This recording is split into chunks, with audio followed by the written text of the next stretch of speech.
Hey y'all, today on the farm it is really wet. We've had 8 inches or a little over 8 inches of rain in the last 2.5 to 3 days, but today is the first real deal day of pea season. We've had some hand pickers out there, just a few out there getting a few peas over the last few days, but today we're going to be machine harvesting and we're going to be getting after it.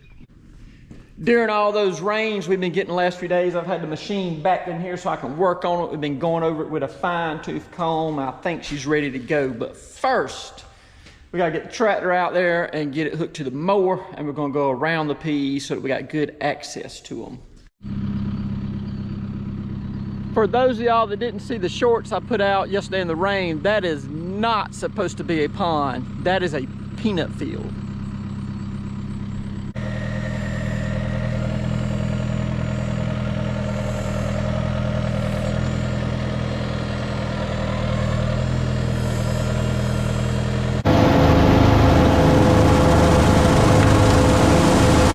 Got that mowed. I mowed all around the perimeters of the pea patch. These peas are ready, but I'm not looking forward to trying to stand up out here with that machine. It would be way better if the hand labor would get out here and get it, but the hand labor don't want to walk in the mud, and so we're gonna drag that pea picker around out here in the mud behind that tractor. We're gonna get it done.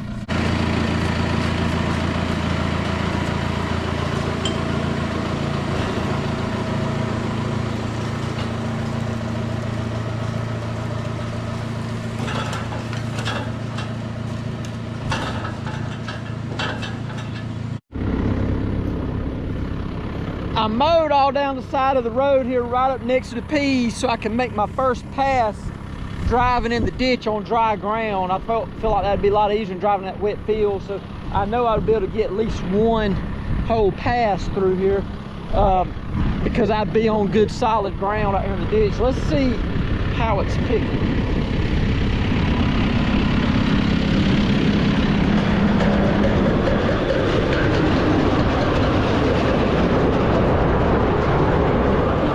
Got a full bag.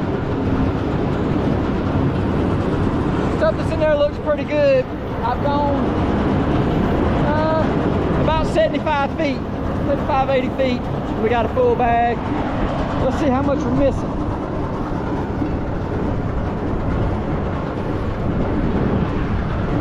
Looks like we're getting them pretty good. I see some bad ones like this that didn't get got. That's fine. We don't want that in the bag anyway. There's a few of them down there that could have been got, but all in all, I think this may be the best results I've ever seen as far as the pull picks picking peas. This done real good on green beans before, but this is the best results I've seen on peas. These plants are clean, pretty clean, not leaving much behind. We're getting full bag really quick. It's not raining at this minute. The sun has come out, so we fit to roll out here, and we're gonna stack that building slam full of peas.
Getting them pretty clean. I don't see any peas left.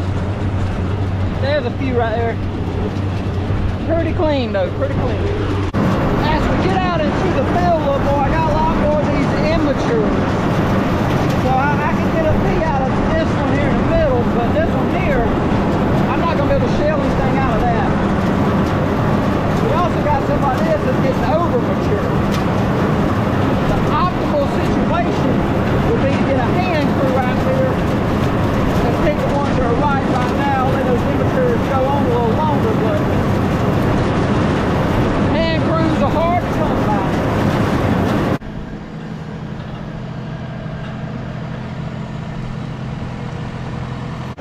So we got all our peas laid out in here.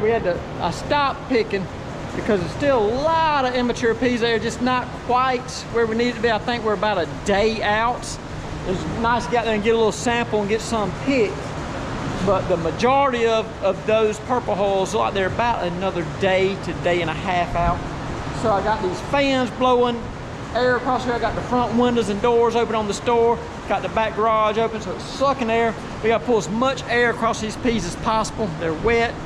It's been raining for 3 days. We got 8 inches of rain. So we didn't pick them wet, but they're green because all the humidity in the air, and you want to dry them down a little bit before you put them in the sheller.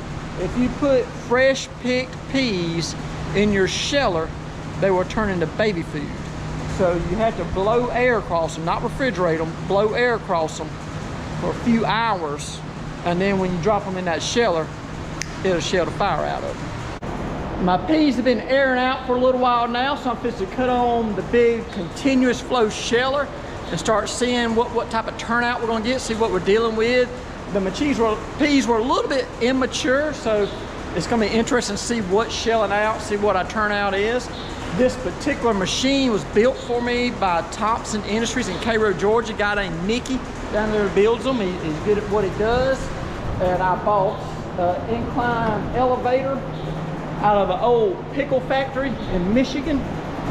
We're going to use that elevator to feed this machine, and then we're going to take the peas off of it and run them over here to my Thompson Industries blower and clean out whatever needs cleaning out.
For those of you who don't know, I sell grain finished steers off of my farm. These are Brangus steers.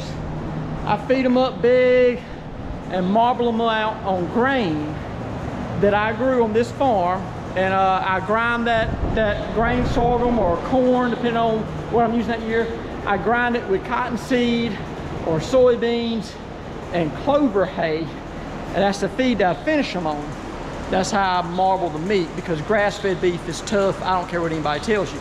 So I marble those steers with grain from this farm, but I also feed my steers all kind of stuff that comes out of this shed. So as we're processing green beans, the tips that get cut off, they go to the steers. When we're shelling peas, pea hulls go to the steers, and they love them.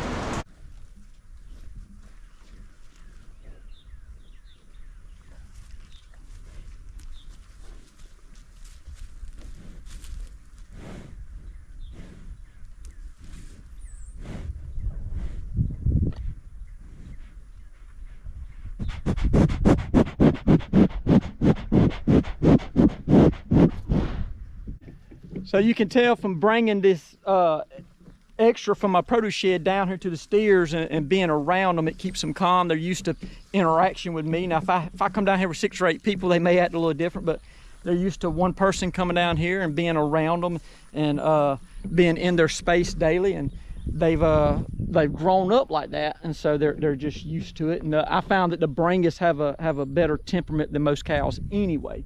But these steers, they're fed the grain off my farm, and they're supplemented with all the scraps from my produce shed, and that makes that meat extra tender. And it's some of the best meat you'll ever eat. I love it, love it, love it when I go home at night and my wife has cooked supper and I sit down and everything on that plate came off of this farm. That happens quite often. The whole plate's nothing but stuff I grew, and that's one of the greatest feelings on earth, when you know you've provided for your family from the work of your own hands and the work of this land. But anyway, I look forward to seeing y'all at the store buying some peas in the next few days. I thank everybody for watching. I hope to see you next time.